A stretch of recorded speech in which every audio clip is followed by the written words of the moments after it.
School.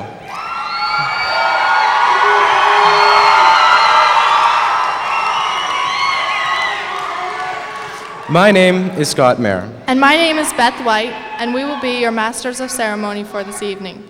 Please rise and join in the singing of O Canada.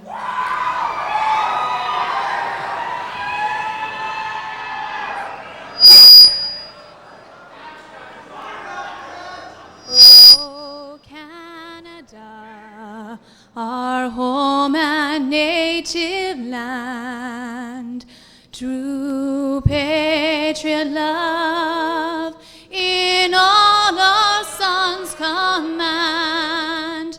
With glowing hearts we see thee rise, the true north, strong and free. From far and wide, O Canada, we stand on guard for thee. God keep our land glorious and free. O Canada, we stand on guard for thee. O Canada, we stand on guard for thee.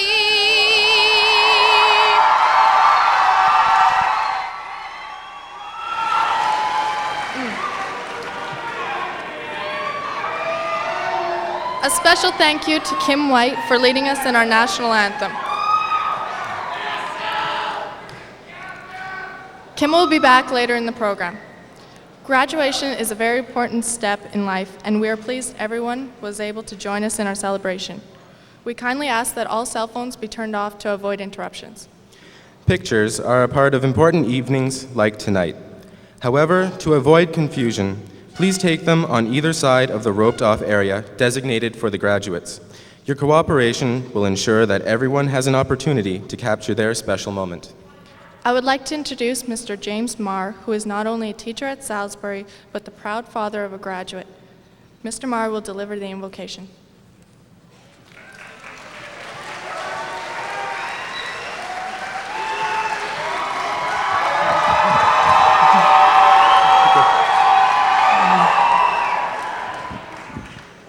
Graduates, did somebody put something in the Kool-Aid?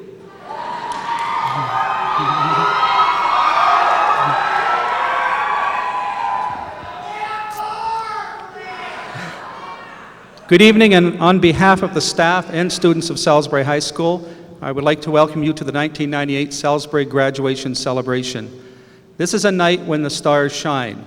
This is a night when the stars of our school, the students, who have spent enormous time and effort to reach this pinnacle, have an opportunity to shine forth with what they have accomplished and share that with you, our audience, parents, relatives, honored guests, and friends. To you graduates, I say that when you step up here tonight, know that we understand the work in the classroom and all aspects of your school life that went into this moment. In a very small way, this is our opportunity to say to you, thank you. Thank you for your hard work. Thank you for not giving up. Thank you for being you. My vision for you graduates is that tonight will be the start of lives that are productive and satisfying, that the knowledge you have gained through your school years will be used for the betterment not only of your lives, but the betterment of our fellow human beings. Let the days that you have spent at Salisbury be but a prologue for happy and fulfilling days yet to come. This is your night. Enjoy it.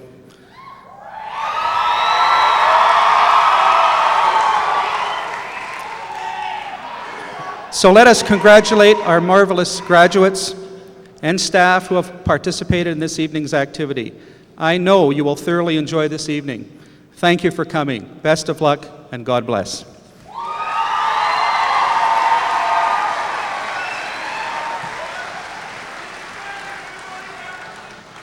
Thank you for your words, Mr. Marr. We appreciate you being a part of our celebration this evening. It is my pleasure to welcome Mr. Gordon Barrett, who brings us greetings from the Board of Trustees. Mr. Barrett?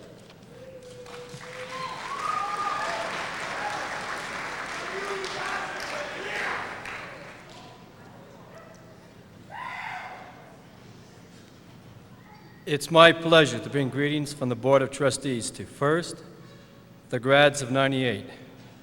Secondly, the parents, guardians, and families of the grads, and to the faculty and staff of Salisbury. Congratulations to one and all. You have done it. A little bit of reminiscence, if I could, for a second. Each year, this board has had a tradition of having a grade 12 student from their high school throughout Elk Island come before the board to tell us of their views and share some educational experiences with us. On June 11th, Mr. Jordan LaRue, representing Salisbury and is this year's class valedictorian, made a profound statement wherein he said, recalling his education, "Elementary years, it seems like another lifetime." True, that was many years ago for you graduates, but for those like me, it was many, many years ago. Jordan went on to say, and I quote from him, "Memories are forever." It is to this vision that I share some impressions with you tonight. I've been impressed with the slogan that sits in the hallways at Salisbury, where the sailing ship is there. It says, "Sic Surum," or in other words, "Sail on." That's an impressive logo. That's an impressive statement. The logo of a sailing ship in full sail is inspiring to me and should be to each of us. Some years ago, I had the chance to sail. We were lazily floating along when the skipper gave me instructions to move the rudder just a little. All of a sudden, the front of the boat lifted and we were zooming along. The power of the breeze was overwhelming.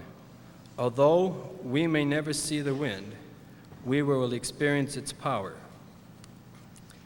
The education you have received over these past 12 years is like the wind in the sail. You'll never see it. You'll only feel its power in your life. Now let's return back to Jordan's words. Memories are forever. You have lived, worked, studied, and played in the harbor of your home and school. Now you will set sail to another port of call. Each time you will build memories. Each time you will trim the sail. The knowledge you have and the knowledge you will gain throughout life will allow you to be builders of your future. May you be great builders for my future. Memories are forever. Thank you.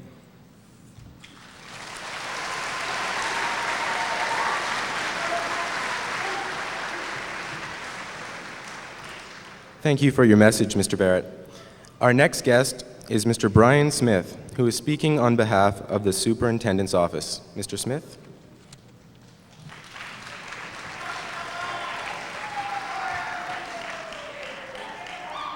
Thank you.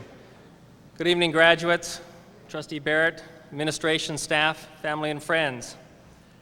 I received a call from the grad organizing committee asking me to limit my speech to 2 minutes. My first thought,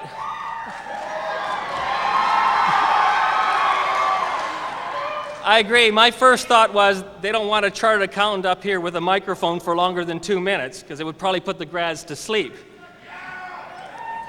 Then they explained to me that they wanted to spend less time on us suits talking and more time on the grads, and I agree, so I will give you less than 2 minutes.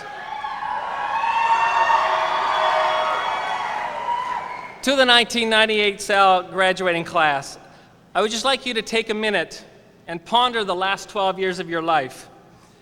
How slow they appeared to be when you were going through grades 1, 2, 3, 4, etc., up to 12. But when you get to be my age and you look back on those 12 years, how much you really enjoyed them, how many friends you made, and how fast they actually passed. So as you leave school, as you leave Sal Comp, you've only started your life, and this is one of the first major accomplishments in your life.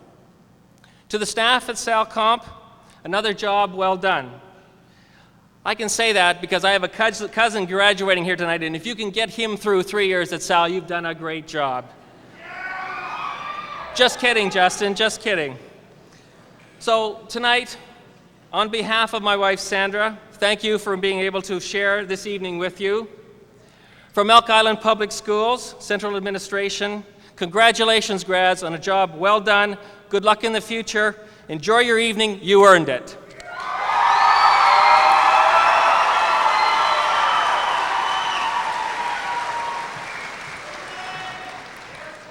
Thank you for your comments, Mr. Smith. I would now like to introduce Stephanie Chang, one of our fellow graduates, who will play I've Got Rhythm. Stephanie is in her 10th year of the Royal Conservatory of Music, and when she is not practicing piano, she can be found running the hallways training for track and field. Without further ado, please welcome Stephanie Chang.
Thank you, Stephanie. All those years of practicing have definitely paid off. Earlier, Mr. Smith spoke of the importance of education, which as graduates is something we can all appreciate. But part of that education requires effort from our parents that too often goes unnoticed. So to express our thanks as a whole, I invite Michelle Carl forward. Michelle is registered in the Honors Neuroscience program at the U of A next year and hopes to ease some of the suffering around the world with her work. Michelle's address will be followed by a reply from her father, Mr. Carl.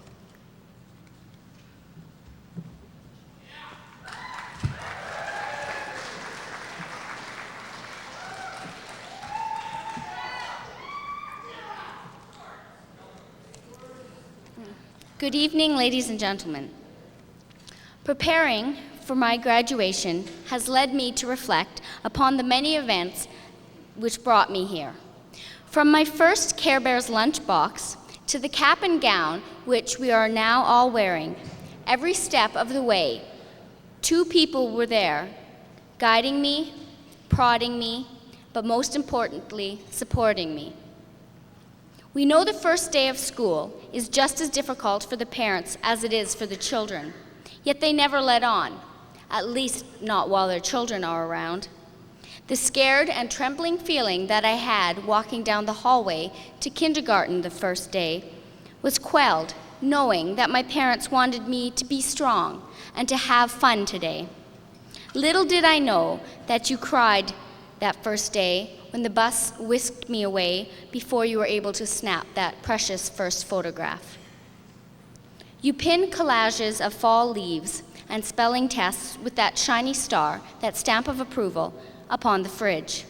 But most importantly, you hung that photograph of a second-grade girl, permed hair and all, who grins without her front teeth, where everyone could see it. You were proud of us then, as you seem to be now. You listened to us when the sharpener ate the bestest red pencil. The time and patience you exhibited day in and day out illustrates the commitment that you have made, not only to your family, but to the whole upcoming generation. For what you taught us of giving and love, we in turn teach to those around us. The tolerance you displayed during our rebellious years, when we thought we knew more than you did about life, although you've had 30 more years experience than us, it's absolutely incredible.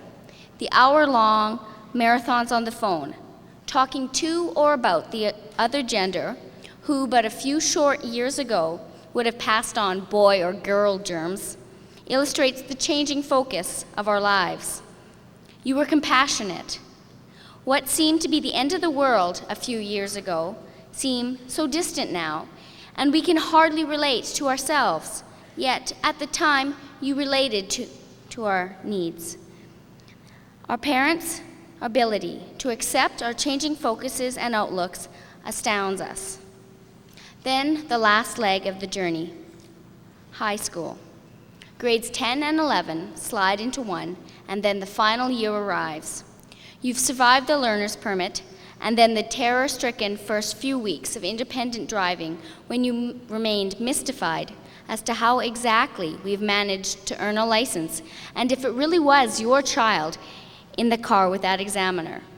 We became more independent than ever, but often remained as childlike. Judging by the mess meters of our rooms, you were able to see just how hectic the week had been. You survived the diploma weeks twice, which were as much an effort for you, for we became too busy studying to help set the table, but somehow still found time to listen to our music. It seems each year we became new people, yet the threads that make us our individual selves are embedded deep into the transforming tapestry of growing up. These threads are the guidance you have given us, the ability to be decisive and to live as capable citizens, the love you have shown us, the tolerance, the patience, the empathy, and the ethics are now deeply ingrained, a part of us. The diligence and vigilance you exhibited waiting up those nights we were out often went seemingly unnoticed, but although we may say little, your concern for us creates a reassurance we need in this tumultuous time of life. Many times, you may feel overworked and underpaid. When a simple thank you would suffice, you've often received glares. So here and now, we thank you for your continuous love and support. These daily parental duties have not gone unnoticed. We have stored them in our hearts and minds to pass your examples on to our future children and for those we care for. Thank you for all you have done, for all the tears shed, smiles given, and kisses shared throughout our growing up.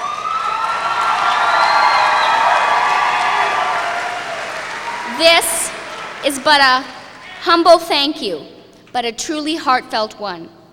Graduates, please stand and join me in a round of applause for our caregivers.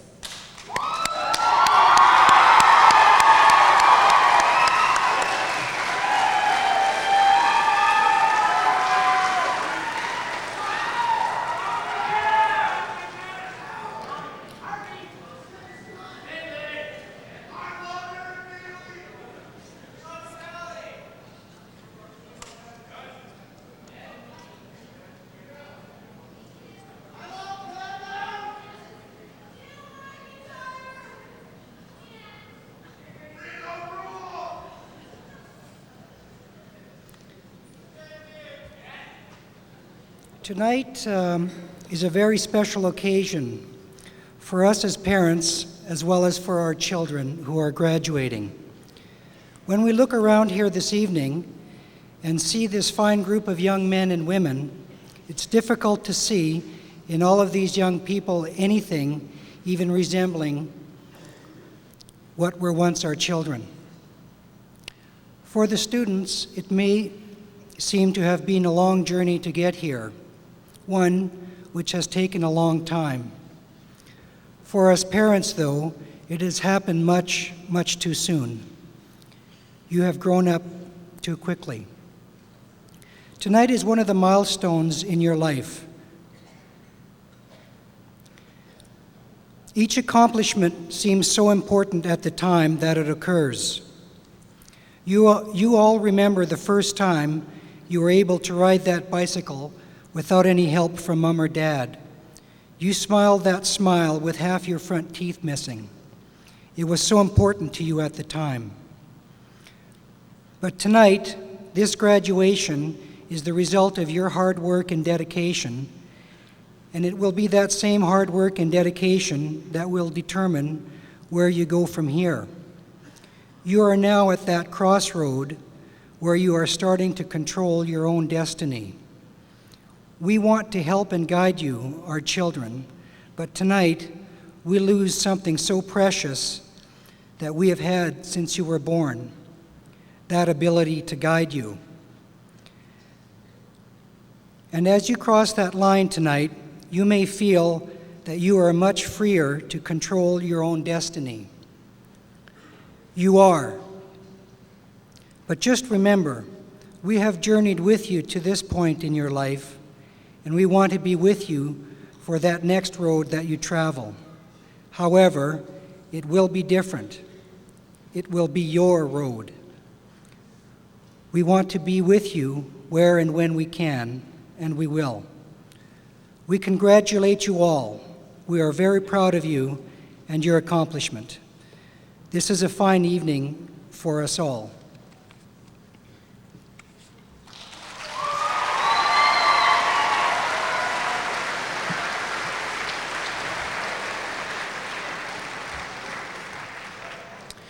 Thank you for that moving tribute. You truly expressed what the majority of graduates and their parents are feeling tonight. It is my distinct pleasure to introduce our ever-fearless principal, Mr. Brian Carble, to deliver his tribute to the class of '98. Mr. Carble has been the principal of Salisbury for 4 years now. Mr. Carble?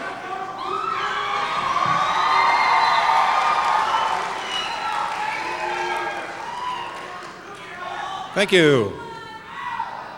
It says here, speak slowly in front of the microphone, but we'll work on it.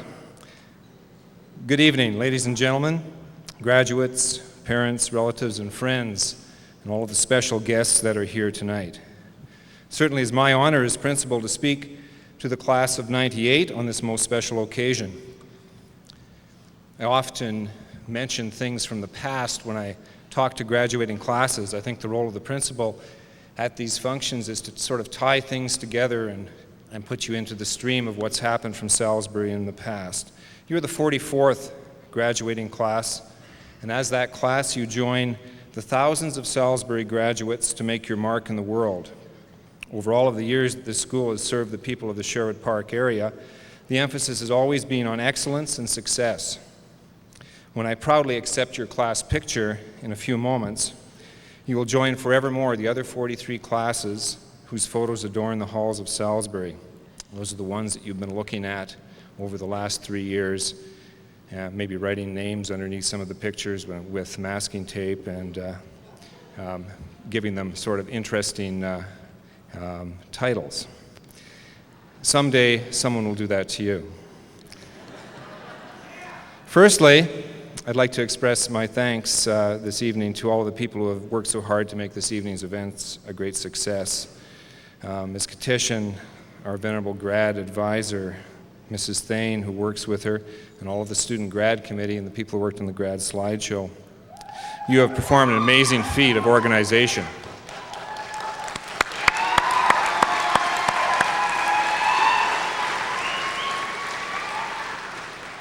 Just getting all these people in the right seat is truly amazing. Also, I take a few moments at this time, probably not unusually, just as when you began in grade 10 as green freshmen 3 years ago, I have some words of advice.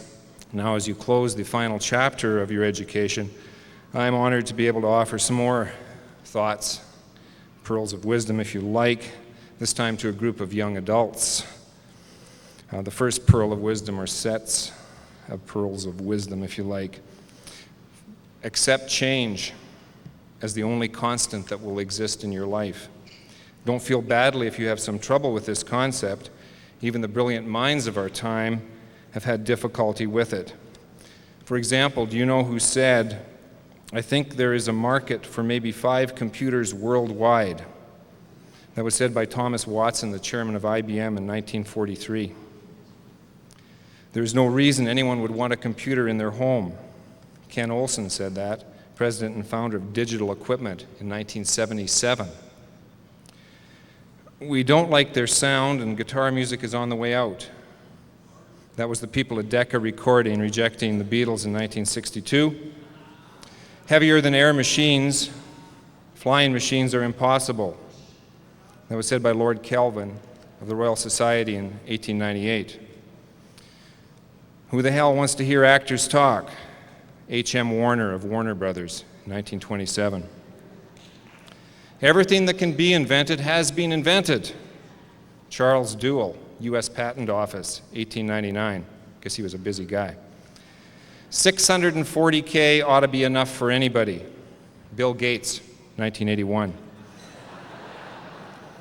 So, rather than accept the limitations, don't just accept change, embrace it, and go on to push the limits. Anything is possible. Second pearl of wisdom, if you like. You have the capacity to create your own future. You make the choices. Your choice determines who you are and what you do. You have the obligation to change what you don't or can't accept, and you have to be able to accept what you can't change. And you must come to know the difference. I found some guidelines in a book for becoming the you that you want to become, in a list called The Rules for Being Human. And I added a couple too. You won't know which ones though. There are about 12 of these. They're kind of neat. You will receive a body. Number one, you'll receive a body. You may like it or hate it, but it will be yours for this time around. 2, you will learn lessons. You are enrolled in a full-time school called life. Each day in this school, you will learn lessons. You may like the lessons, or you may think them irrelevant or stupid. 3, there are no mistakes, only lessons. Growth is a process of trial and error, experimentation. The failed experiments are as much a part of the process as the experiment that works. A lesson is repeated until learned. A lesson will be presented to you in various forms until you have learned it. When you have learned it, you can go on to the next lesson. Learning lessons does not end. There's no part of life that does not contain its lessons. If you are alive, there are these lessons to be learned. That was up to 5. 6. This is kind of interesting. Follow closely. There is no better there than here. When you are there, there has become a here, and you will simply obtain another there that will again look better than here. And 7, wherever you go, you will be there. 8, while you won't always have what you like, you can always strive to like what you have. 9, others are merely mirrors of you. You cannot love or hate something about another person unless it reflects something you love or hate about yourself. 10, what you make of your life is up to you. You have all the tools and resources you need. What you do with them is up to you. The choice is yours. 11, your answers lie within you. The answers to life's questions lie inside you. All you need to do is look, listen, and trust. And 12, I said there were 11, there's 12. Finally, you will forget all of this.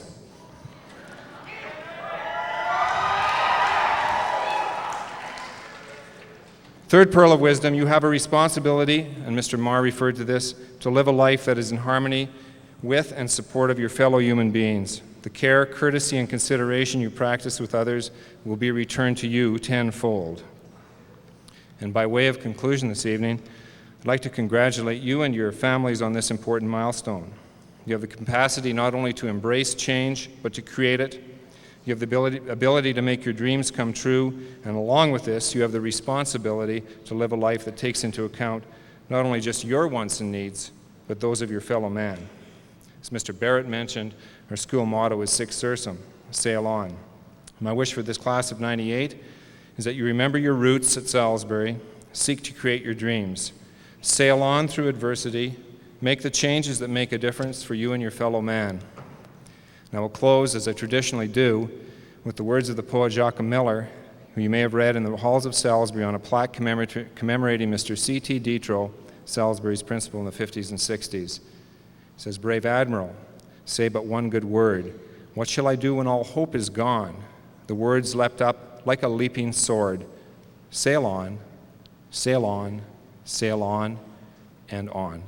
All the best to you, Salisbury's class of '98.